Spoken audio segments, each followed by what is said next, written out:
Hola, buenas noches. Bueno, para mí noche.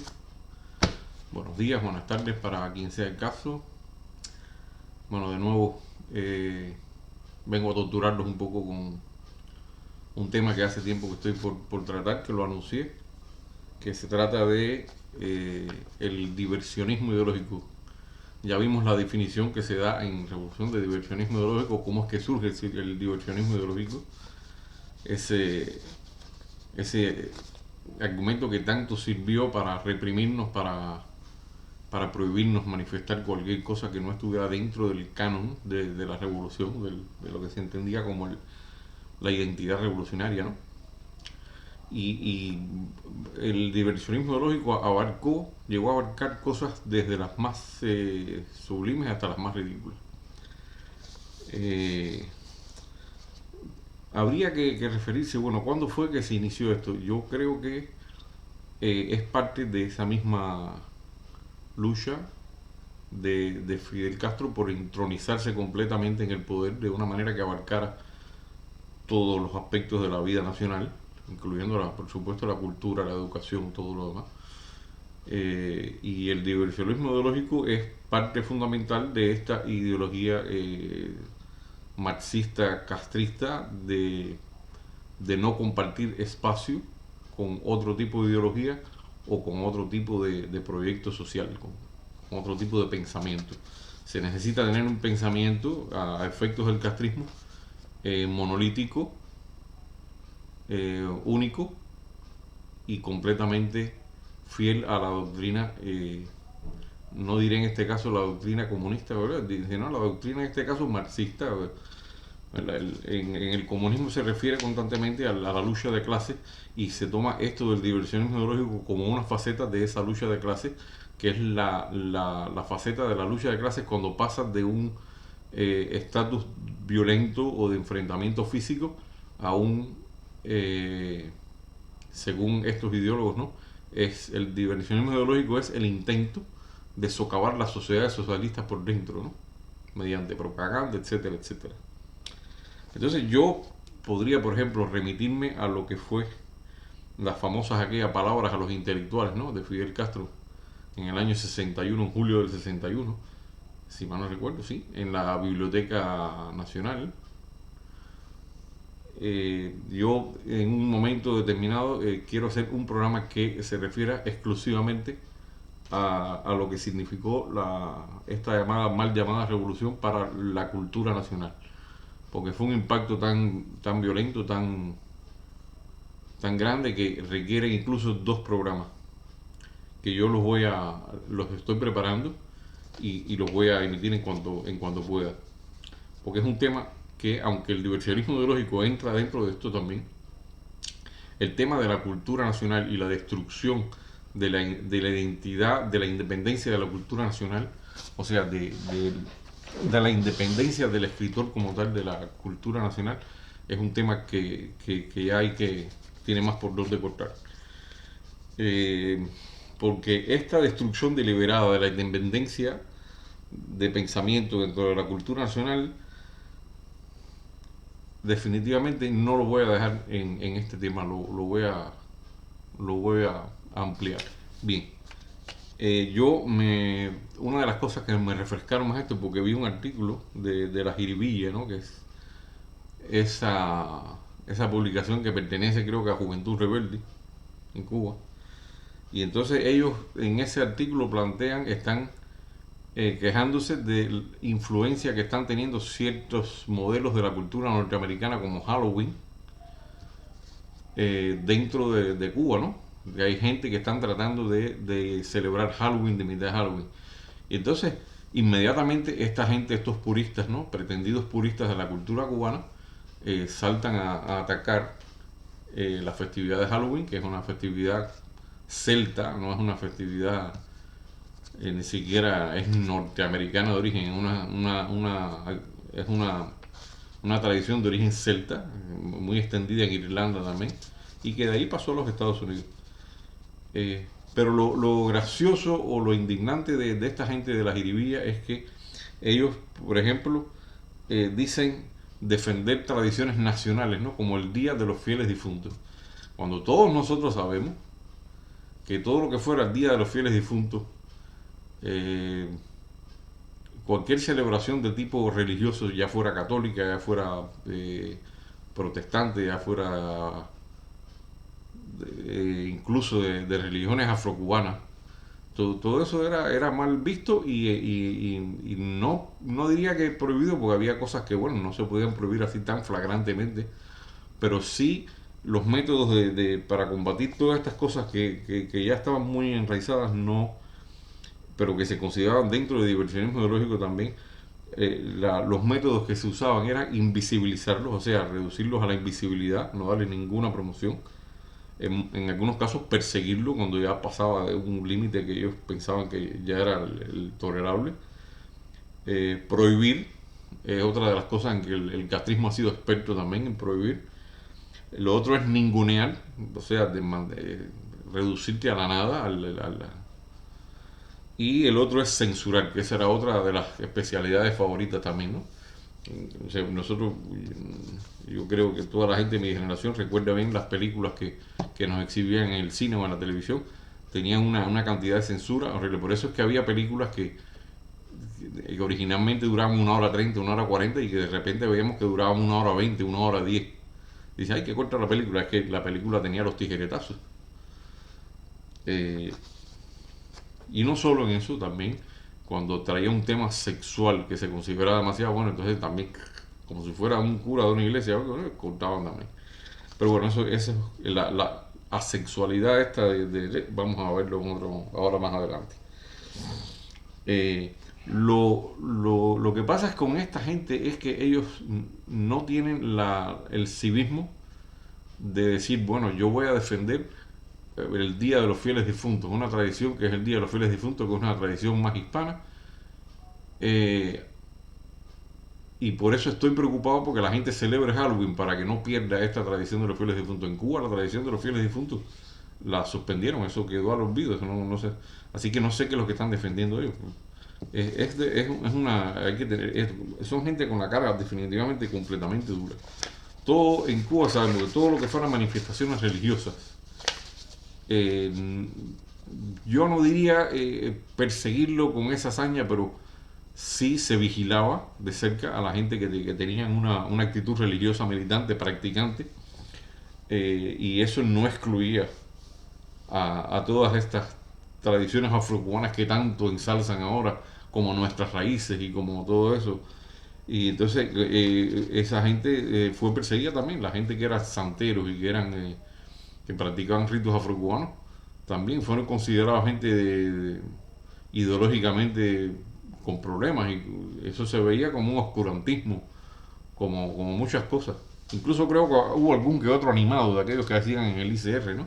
Que estaba dedicado a todo esto. Pero bueno, los principales blancos fueron los testigos de Jehová, y los adventistas del séptimo día, el bando de Gedeón, todas estas religiones, ¿no? Que eran un poco más de menos poder, pero que sí tenían una expansión bastante rápida a veces. Y entonces al régimen castrista lo que más le preocupaba con este tipo de religiones es que tenían una actitud que ellos consideraban contestataria, el hecho de no saludar la bandera, el hecho de no trabajar los sábados, el hecho de no querer servir en el ejército aunque fuera servicio militar obligatorio, el hecho de no rendir pleitesía a personas como tal, ¿no? Cosas que... Eso era lo que más le chocaba al régimen castrista y no podían permitir bajo ningún concepto que una religión de ese tipo levantara cabeza en Cuba. Por eso los persiguieron hasta el cansancio. Ahora, bueno, ya creo que volvieron de nuevo a resurgir más, pero bueno, estuvieron muchísimos años que ni se podía hablar. Era un testigo de Jehová y una persona de estas adventistas eran como apestados. Bueno, se han enfrentado a todo, a persecución, a ninguneo, a marginación, a todo. Eh, Durante muchos años ser religioso fue motivo de expulsiones, de no otorgamiento de carreras, de sospechas, de estar incluido en una lista negra, en una lista de vigilancia. y todas estas cosas. Entonces es muy, muy cínico que venga alguien ahora a tratar de defender de hacer una pretendida defensa de una tradición hispana, que en definitiva el castrismo la prohibió antes, porque en Cuba se echó abajo la Navidad, la Pascua, todo eso quedó abajo. Eh, Hay muchas cosas aquí que he tenido que anotar un poquito porque se me van de la cabeza, que son cosas muy interesantes también. Ajá, acá está. Entonces ahora, ¿quiénes eran los censores, la gente encargada de establecer qué cosa era diversionismo ideológico y qué no lo era, y cómo castigarlo, cómo perseguirlo, etcétera? Bueno, eso es un poco difuso también, porque Fidel Castro tenía una manera de ser bastante cerrada, eh, bastante inflexible en cuanto a todos estos temas, empezando por la homosexualidad, por la libertad de expresión, por todas estas cosas. Al igual que Raúl Castro la tenía, y la tenía su mujer, Vilma Espín también. O Armando Hart. Y estos censores podían ser gente, funcionarios del partido, funcionarios de la UJC, que tenían un buen papel porque era ya más apegado a la juventud, ya era más referente a la juventud. Y no solo funcionarios, había estudiantes de estos que eran gente que tenían un temprano apego, ¿no? Por la combatividad revolucionaria, traduzcase en chivatazos y en egocentrismo, en afán de poder. Y que esa gente, entre todos ellos juntos, constituían una especie de inquisición revolucionaria, ¿no? Que era la que te juzgaba y te castigaba en el caso de encontrarte culpable de diversionismo ideológico. Y quedabas en manos de a veces de gente intermedia, de gente que no tenía ninguna idea de nada, eran los que en manos de ellos quedaba decidir qué era diversionismo ideológico y qué no era diversionismo ideológico. Entonces se daban casos muy ridículos, como el de una amiga mía, que fue señalada por diversionismo ideológico porque usaba gafas de sol. Imagínense ustedes que una persona por usar gafas de sol sea señalada y se le pretenda sancionar por diversionismo ideológico. Y como eso había muchas cosas más. Yo recuerdo a mi hermano viniendo de la playa una vez, lo obligaron a entrar en una estación de policía, creo que era en la Quinta, y lo obligaron a pelarse, lo pelaron a la fuerza. Tenía el pelo un poquito largo, no era nada del otro mundo. Pero no, el canon se establecía que el revolucionario tiene que ser bien macho y bien pelado. Y entonces a mi hermano lo pelaba. Y así, vigilaban mucho a todo el que sospechaban mucho de la gente que tenía el pelo corto, usar una argolla, no, eso era impensable en esa época. Eh, la ropa apretada o ciertas cosas, los pantalones campana al principio fueron un problema, un escándalo, y después se extendieron, todo el mundo quería pantalones campana. Eh, Sentir cierta apego, ¿no? Por la cultura norteamericana o por el idioma inglés, eso podía ser un problema también. Y otra cosa que recuerdo también es que los discos por ejemplo, de Zeppelin, de los Beatles, de Creedence Clearwater Revival, todos esos discos de músicos norteamericanos, ingleses, ¿no? Muchas veces había que camuflarlo, ¿no? Forrarlo con otra cosa, ponerles una carátula de la EGREM o una cosa de esa para ir a la fiesta, porque siempre había quien estaba vigilando lo que tú llevabas. Y, y era una de las cosas de las que había que cuidarse también. Eh, Escuchar emisoras extranjeras, eso era un problema. Era un problema escuchar emisoras extranjeras porque habían vecinos que podían oírte y decir, bueno, mira, fulanito oye música en inglés todo el tiempo, oye emisoras. Había una emisora, por ejemplo, en los años 70 y pico, 80, que era muy popular porque se oía en Cuba muy fácilmente, que era la WTVA de Florida, creo que era, o de Cayo Hueso, no me acuerdo de qué parte de la Florida estaba, pero se oía muy claramente en Cuba, casi al lado del reloj. Uno de los entonces ponían música actual y un poco, ¿no? Pero música de época, de música norteamericana muy buena.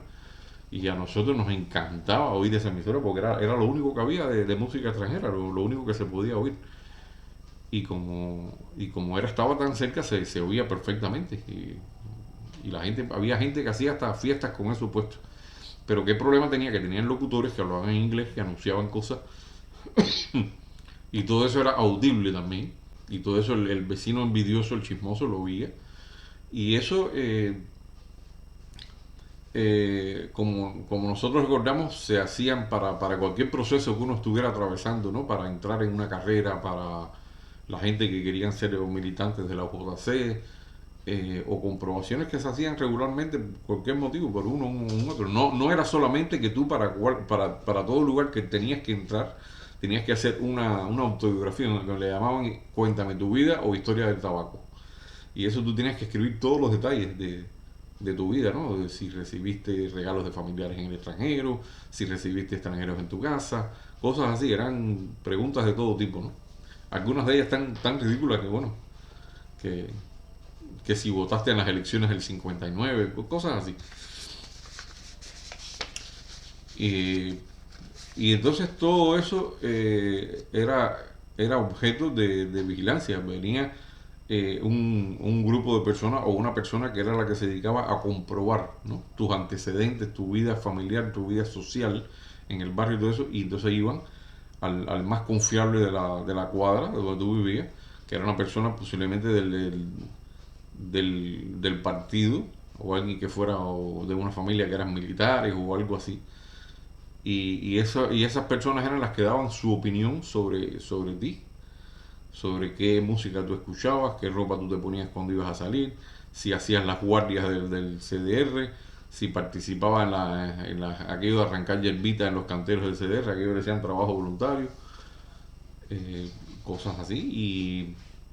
Y yo recuerdo que sobre mi hermano, cuando estaba en proceso, no sé para qué era, si era para los JC, no sé para qué era, que era cuando mi hermano estaba en vísperas de estar en la beca y después que se fue para la Unión Soviética a estudiar y todo eso. Era muy buen estudiante, un estudiante excelente. Mi hermano siempre fue primer expediente. Y recuerdo que hubo unos comprobadores que estuvieron en la cuadra y una vecina, que era esposa de un militar, les dijo que éramos una familia, pero que nosotros, los dos hermanos, ¿no? Que no teníamos relaciones humanas. O sea, que carecíamos de suficientes relaciones humanas. Porque mi madre se negaba a que, por ejemplo, a mi hermano, porque no tenía tiempo. Mi hermano, el pobre, se pasaba la vida estudiando. Era una persona de estudiar muchísimo. Él desde que era muy niño quiso ser ingeniero, y eso quiso, y estudiaba mucho, y se ganó todo lo que ha sido en su vida, se lo ha ganado con mucho estudio y mucho esfuerzo. Y o sea, iba a su fiesta, pero con sus amigos que él escogía. Normalmente era Pepillo, se ponía la ropa, pero con los amigos que él tenía, que escogía, que no tenía por qué necesariamente ser de la cuadra donde uno vivía. Y yo, porque tenía amigos, pero en otra cuadra, de donde estaba la casa de mi tía, que era donde yo pasaba mucho tiempo también. Y entonces, bueno, ella, según esto que informó, que éramos personas de pobres relaciones humanas, eso afectó un poco también a mi hermano sobre todo, pero al final, bueno, logró lo que quería. Pero fue un impedimento y para mí fue incomprensible también porque yo supe la historia de esa mujer, lo que había dicho y todo eso, y para mí era incomprensible después cómo mi madre podía seguirle mirando a la cara, podía seguirla saludando, y era que bueno, los adultos sabían mucho más que nosotros, ¿no? O sea, tenían el aquello de simular y de tener aquella doble cara que nosotros no teníamos.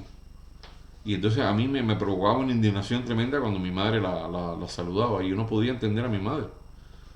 Me costaba mucho entenderla. Eh, y como eso, no era solo que no tuviera relaciones humanas. Pero además, mi madre se negaba a que yo me reuniera con todo, con cualquiera. Y había gente en la cuadra nuestra que francamente eran casi delincuentes. Por más, ¿cómo se llama eso? Por más vinculación revolucionaria que tuvieran, entre comillas. Eran prácticamente delincuentes, eran gente y borrachos y de todo. Y no obstante, yo me llevaba con todo el mundo. Yo me llevaba con todo el mundo. Pero bueno, no tenía ese nivel de estar metido en casa de la gente, porque en mi familia nunca fuimos gente de estar metido en casa del otro. Y eso es otra cosa que se usaba mucho, la metedera en casa de la gente. Y el chisme, y mira lo que tiene en la casa. Y en mi casa nunca fuimos así. Y eso era, en Cuba no podías cuidar ni tu privacidad. Y esto del diversionismo ideológico era uno de los aspectos que más nos golpeaba. En la escuela, sobre todo, yo me acuerdo, o sea, las instituciones que hay de educación en Cuba, bueno, está la educación superior, la FEU, que esa teóricamente tenía que haber sido independiente, porque es la autonomía universitaria, pero bueno, en Cuba no hay nada independiente. La otra es la FEM, que es la Federación de Estudiantes de Enseñanza Media, que es lo que es el high school, la secundaria, todo eso. Y estaban los pioneros, que es más abajo, que eso no había tanto que hablar no había mucho que hablar de evolucionismo ideológico, aunque sí lo hacían, porque yo tuve algunos episodios que después los voy a contar. Y en la FEM había mucha gente que le gustaba destacarse por delatar a los demás. O sea, durante los años de secundaria preuniversitario.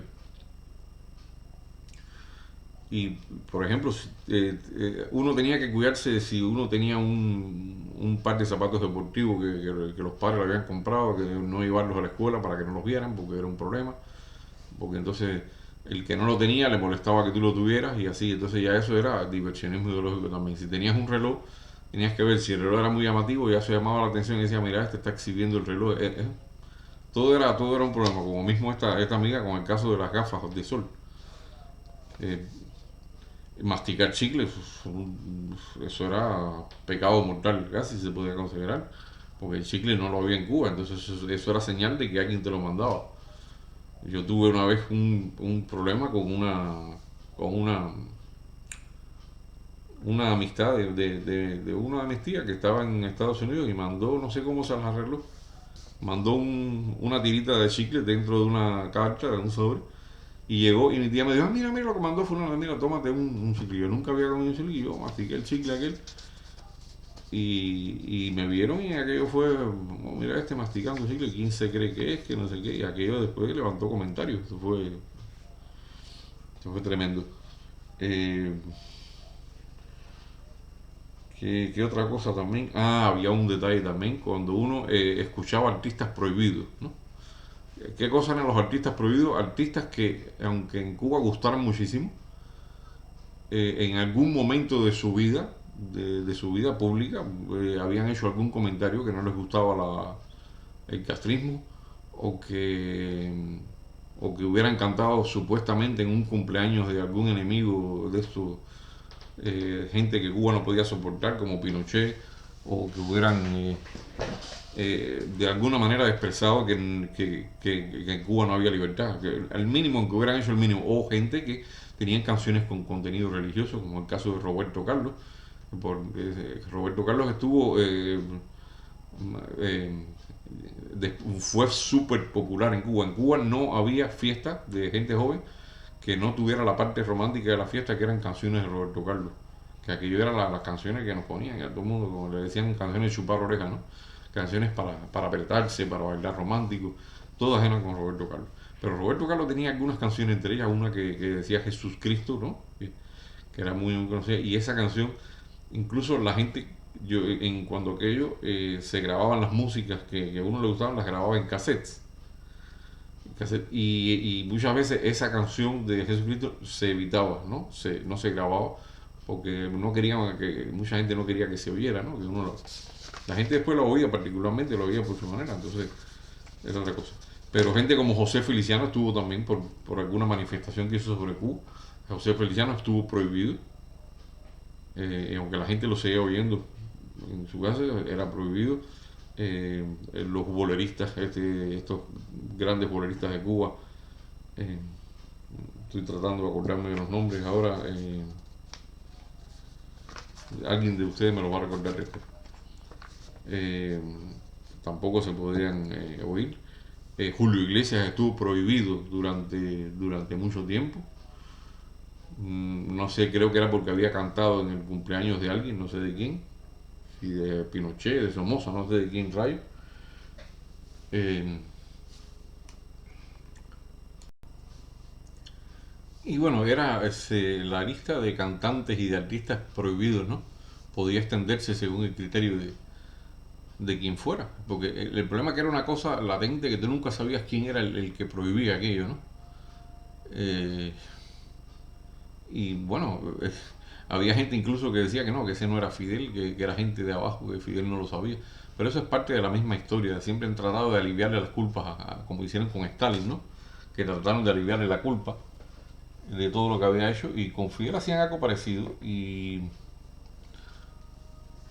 entonces, bueno, era parte de lo mismo. Y Fidel, sabiéndose lo intransigente que era, lo inflexible que era muy extraño que él no supiera de estas cosas. Vino también, coincidió con una cosa que suelen llamar en Cuba el quinquenio gris, ¿no? Que fue cuando estaba el Consejo Nacional de Cultura, aquel que estaba en manos de Papito Siqueira y de Pavón y de Luis Pavón, y que eran gente que ejercían una especie de aquello que se llamaba la parametración, ¿no? Que era determinar los parámetros que eran aceptables para un artista, para un intelectual, y yo no concuerdo con eso del quinquenio gris. Yo creo que esto fue más, incluso más bien un decenio, incluso más. Porque desde mucho antes, cuando se censuró y cuando se aplastó en vida a Eberto Padilla, a gente como Virgilio Piñera, que fue en el 68, más o menos entre 68 y 71, ya estos fenómenos se estaban produciendo de limitar a la gente en su libertad de expresión, de impedirles expresar libremente lo que pensaban, de escribirlo, de exponerlo públicamente. Yo pienso que esa fue una etapa mucho más larga, que no fue solo gris, fue negra también, y que se extendió hasta los años 80. Y en Cuba nunca ha dejado de haber censura, nunca ha dejado de haber censura.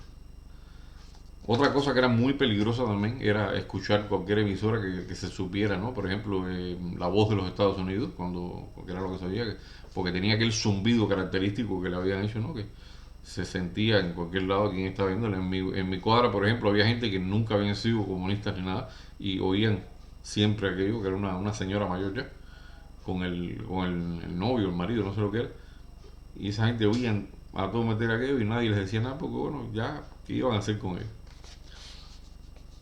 Pero en casa de otra gente era un peligro que te vieran con aquel zumbido, con aquello. Después cuando vino Radio Martí, tenía el mismo zumbido característico, el mismo, y se sabía quién oía y quién no oía.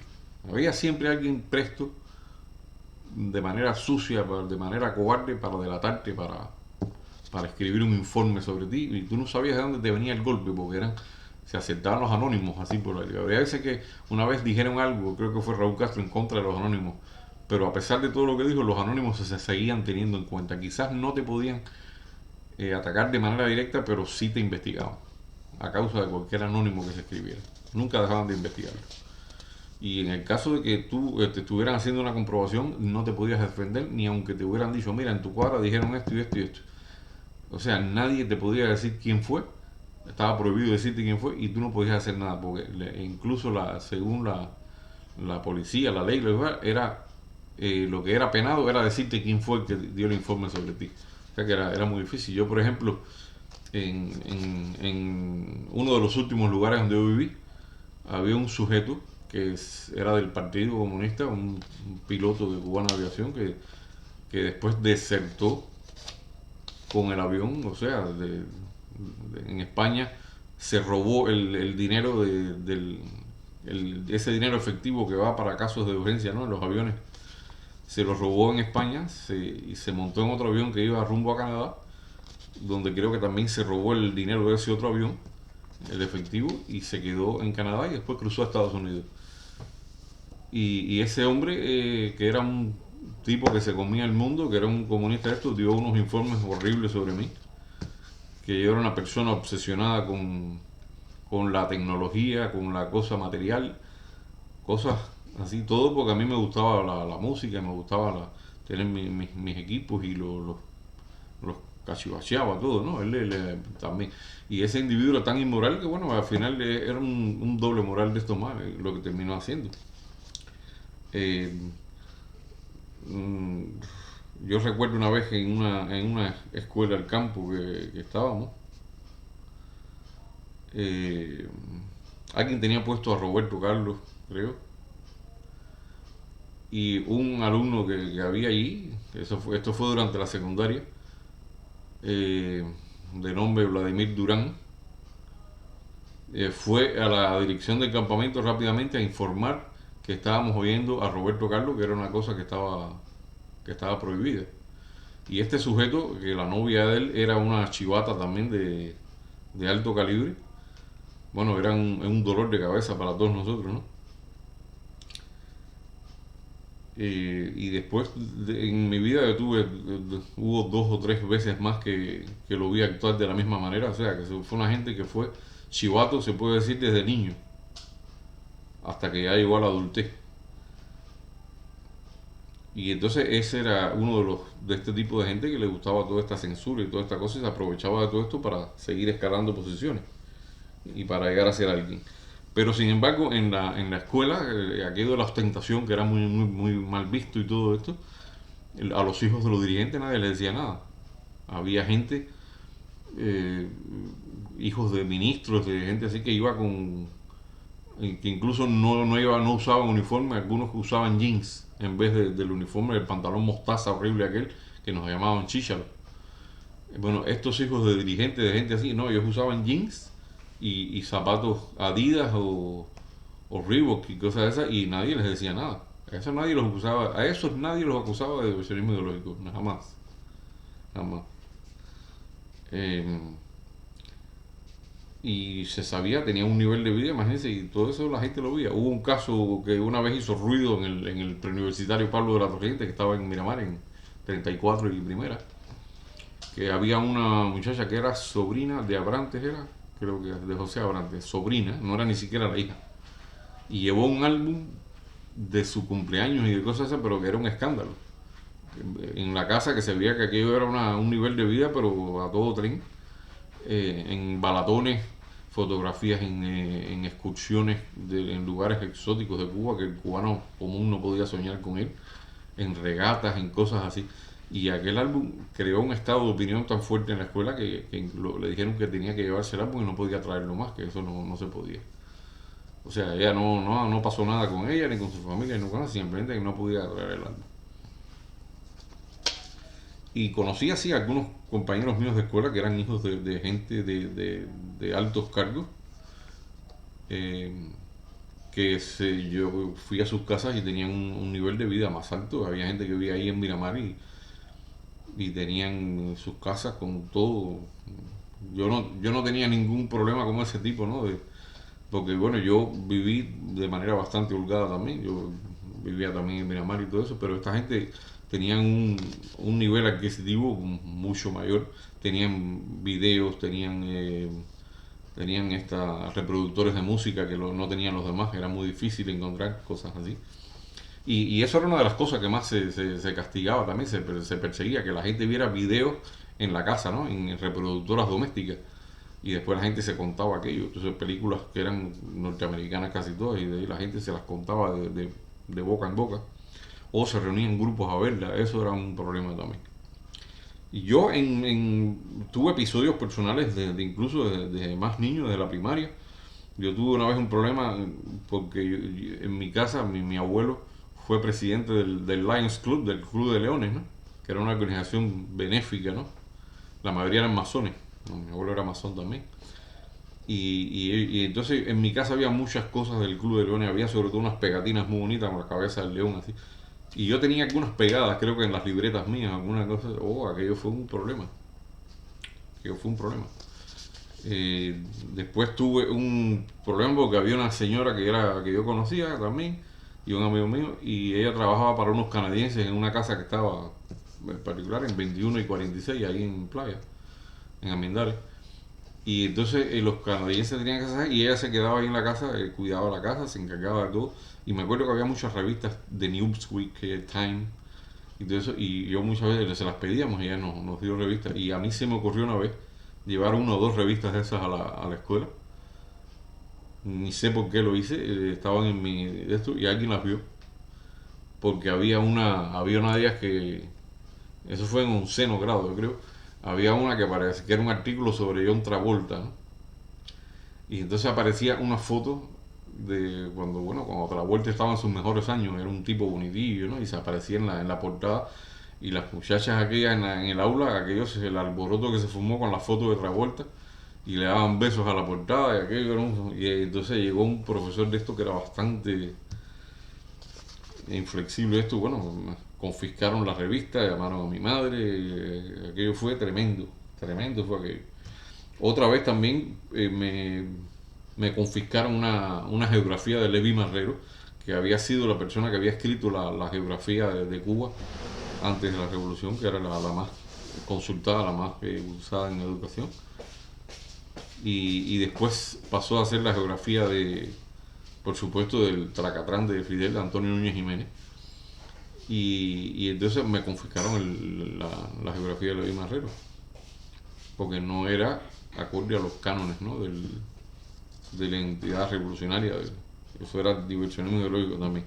Como mismo me confiscaron una vez un libro de ciencia ficción que yo tenía, que por error lo saqué para acomodar los demás papeles y estaba el libro, y una profesora de inglés, que era una persona muy desagradable, que era además mujer de un dirigente también, me confiscó el libro, así, por gusto. Y me ocurrió lo mismo con otra persona, con otro libro, una profesora de biología, creo que fue, me confiscó otro libro también. No, yo no tenía suerte con esa gente. En fin, que era un problema. Y entonces si tú usabas uno de los jeans, aquellos que habían en la época, los que se usaban eran los Lee, que costaban una barbaridad de dinero, unos Lee o los Levi's, que eran más difíciles todavía, o los Lois, que eran quizás los más asequibles. Cuando uno se ponía aquello y no podía ir a la escuela con aquello. O sea, yo no podía, pero y el otro hijo de buen vecino no podía, pero los hijos de los dirigentes esos, tranquilamente iban con aquello y nadie les decía absolutamente nada. Absolutamente nada. Y eso era todo signo de diversionismo ideológico. Y por supuesto, una de las cosas también que pasó fue esa diferencia, eso de lo que podían hacer unos y otros no podían hacer, eso siempre estuvo muy marcado, ¿no? Pero el diversionismo ideológico, eso fue una manera de reprimirnos y de mantenernos bajo un canon de una forma bastante insistente, porque ser acusado de diversionismo ideológico era la manera de aplastarte, de volverte en un futuro no muy lejano, volverte un paria. Y yo recuerdo en, cuando yo terminé el preuniversitario, que bueno, yo me fui, eh, ya no tuve carrera, yo me fui a una escuela militar, que fue la opción que preferí, porque yo dije, bueno, voy a estar 5 años, sí, en las Fuerzas Armadas, pero bueno, voy a estar ganando un salario y saliendo todos los días a mi casa. Y no voy a estar ganando 7 pesos y no saliendo nunca durante 3 años. Así que dije, bueno, 2 años más viviendo en unas condiciones más o menos, y los salarios eran buenos en las Fuerzas Armadas. Y entonces yo recuerdo que en esa escuela, o sea, ellos estaban muy necesitados de técnicos en el ejército y nos querían formar como técnicos para distintas especialidades.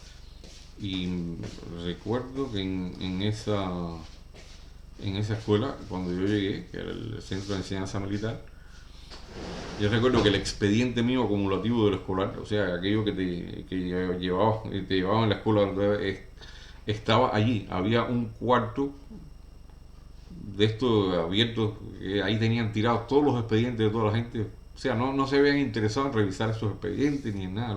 Los pedían y los tiraban ahí. Y yo me dediqué con otro amigo y empezamos a buscar hasta que encontré mi expediente. Y él encontró el de él. Y me acuerdo que hicimos una fogata y nos hicimos café con los dos expedientes aquellos y los quemamos, porque el expediente mío estaba que lo que tenía escrito era horrores, horrores. Porque estaban también los profesores aquellos a los que yo había corregido alguna vez hasta en la ortografía. Cada vez que yo había hecho eso, me habían escrito después horrores en el expediente. Que era un burgués, tenía ideas contrarrevolucionarias, todo eso estaba escrito y lo leía. Los pelos se me paraban de pensar lo que me hubiera podido pasar a mí cuando yo llegara a la universidad o a alguna institución, algo que me pidieran ese expediente. Y la muestra de que me quedé en el ejército, que después me hicieron de la Juventud Comunista en el ejército, y que después yo llegué a dirigente comunista, la muestra de eso es que nunca, jamás leyeron ese expediente. Si lo llegan a leer, a mí yo no hubiera encontrado trabajo ni de sepulturero. Bueno, yo leí aquello, bueno, yo había veces que había escrito así en algún lado una estrella de David, que es el símbolo judío, lo que se llama Maguen David, una estrella de David. Y entonces eso en Cuba lo veían como el sionismo, como una cosa mala, ¿no? No sabían bien lo que era. Y un profesor que me vio me acusó de escribir símbolos nazis. Fíjense para esto, comparar la estrella de David con un símbolo nazi. Y me escribió en el expediente, y estaba escrito de su puño y letra, un individuo que era, a mí no me interesa lo que era, que casualmente pues, era muy amanerado, ¿no? Él leía revistas mujeres en el aula y todo eso, y le gustaba pegarle a los alumnos. Un tal Boloy, Alberto Boloy, se llamaba un profesor de historia, y él me acusó a mí, lo escribió en ese expediente, ese personaje, escribió que yo escribía símbolos nazis en el aula. Imagínense ustedes que te pongan eso en el expediente en Cuba, que tú escribes símbolos nazis. Vaya, es una cosa terrible. Pero además había escritos de otra gente y se habían dado conmigo, aunque de aquel expediente no le cabía dónde poner una cosa negativa más. Y bueno, por supuesto, me sentí feliz de quemar aquel expediente y el amigo mío aquel, creo que era Julio César, que agarramos aquellos dos expedientes, lo quemamos, hicimos café aquel día con la fogata esa que hicimos para hacer café en una cantimplora que teníamos, hicimos café. Y ese fue el destino del expediente. Y por eso, bueno, me quité de arriba un gran problema, ¿no? Pero terrible. Y eso estaba todo, se reflejaba en el expediente. Todo lo que fuera diversionismo ideológico, eso iba a parar el expediente. Te podían acusar de diversionismo por cualquier cosa, por desabotonarte el primer botón de la camisa, que mucha gente lo hacía, porque eso le decían que era símbolo de protesta. O sea, veían símbolo de protesta en cualquier cosa. Si te dejabas una patilla, eso era no símbolo de protesta. Si dejabas cualquier cosa, era símbolo o de protesta o de homosexualidad, que cuando aquello era un problema. Si tú eras una persona de cierta cultura, yo tuve muchos problemas también con eso porque yo leía mucho en mi casa y muchos de los libros que tenía, imagínense, yo me leí un libro que era una enciclopedia de conocimiento que se llamaba El Tesoro de la Juventud, que se había distribuido en Cuba en el año 40 y tantos, 50, ¿no? Era una enciclopedia maravillosa aquello, se aprendía que muchísimo, eran 20 tomos, yo creo que me bebí los 20 tomos aquellos. Desde que yo tenía 7 y 8 años me bebía aquello, era un tesoro para mí, de verdad que era un tesoro. Y muchas de las ideas que vienen ahí, ¿no? De la manera de presentar la historia, chocaban completamente con lo que había en la escuela. Por ejemplo, la Revolución Francesa, que en este libro se le denominaba el periodo del terror. Y en la escuela, ¿no? En la escuela era la Comuna de París, la gente buena, ¿no? Ahí no cortaban cabeza, ¿no? Eso fue los contrarrevolucionarios. Y eran choques que había frecuentemente por eso, ¿no? Y se me consideraba que yo estaba desviado. Y se llamó a mi familia varias veces.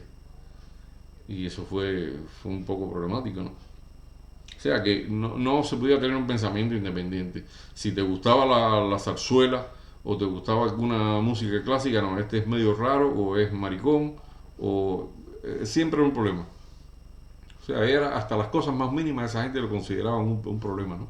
O había un profesor, como una vez que yo estaba hablando con un amigo mío, estábamos hablando y él me decía, dime, no sé qué, mi Ambia, no sé qué, y el otro, y entonces había un profesor, ¿qué es eso de Ambia, no? Y era en broma, por supuesto. Y le dije, no, este es mi consorte. ¿Cómo que consorte? ¿Ustedes están casados? Cosas así, era en broma todo, usando el slang. Y el tipo, chicos, la verdad que ustedes hay que analizarlos. Vamos a proponerlos para analizarlos. De todo era, que cada vez que te decían a ti hay que analizarte, ya tú sabes que eso era la amenaza, ¿no? De que te iban a... Recuerdo también un compañero mío de habla una vez que pintó un mapa de Estados Unidos en la pizarra. Aquello fue un show. Hicieron un consejo de aula, eso no me acuerdo cómo se llamaba, y estaba ahí la gente de todos los de la FEM, y estaba ahí un profesor de educación física que era un hijo de puta. Eh, y entonces analizando a fulano de tal porque escribió un mapa, dibujó un mapa de Estados Unidos. Y yo me acuerdo que cuando eso me decían el abogado de las causas perdidas, ¿no? Y yo le decía, ¿pero qué tiene que dibujar un mapa de Estados Unidos en la pizarra? Es un país que forma parte como los demás de toda la geografía mundial. ¿Cuál es el problema? No, pero escribió también que este es el país más poderoso de la Tierra. Y es verdad que es el país más poderoso de la Tierra. No, el país más poderoso de la Tierra es la Unión Soviética. Bueno, cabrón. Entonces, bueno, lo querían achicharrar de dos maneras. Yo lo defendí hasta que pude, pero ahí no valía eso. Así que bueno, el diversionismo ideológico es una de las etapas que a mi entender subsiste todavía, eso no se ha acabado, que nos costó más disgustos y más injusticia y que nos desgració la vida a mucha gente. A mucha gente le desgració la vida y es un capítulo más de las cosas tan negras que ha hecho esa llamada revolución.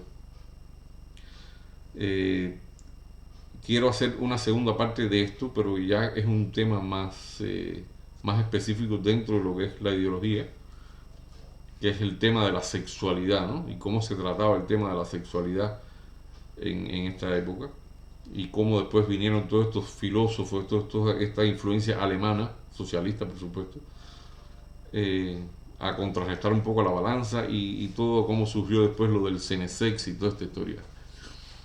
Así que bueno,